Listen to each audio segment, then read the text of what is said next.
ఆ ప్రజావేదిక ప్రజల కోసం ప్రభుత్వ కార్యక్రమాల కోసం కట్టింది.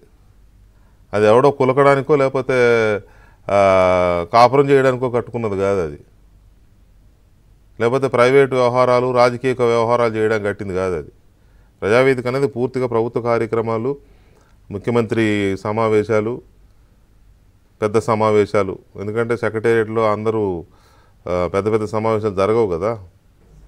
అందుకని అది కడితే దాన్ని కూడా ఏదో ఇల్లీగల్గా కట్టారని చెప్పి కూల్చేసామని చెప్పి ఆయన గొప్పగా చెప్పుకున్నారు. కానీ ఇప్పుడు జరుగుతున్నది ఏంటి? కొత్త జిల్లా కేంద్రాల్లో మీరు 1000 రూపాయల లీజ్ పేరుతో ఒక్కొక్క జిల్లా కేంద్రంలో 2 ఎకరాల చొప్పున తీసుకొని మీ పార్టీ ఆఫీసులు కట్టుకుంటున్న దీనికి ఇప్పుడు వచ్చిన ప్రభుత్వం నోటీసులు ఇచ్చి కూలగొడుతుంది. మీరు కడుతున్నాయి కూడా పార్టీ ఆఫీసులు ఎలా ఉన్నాయి?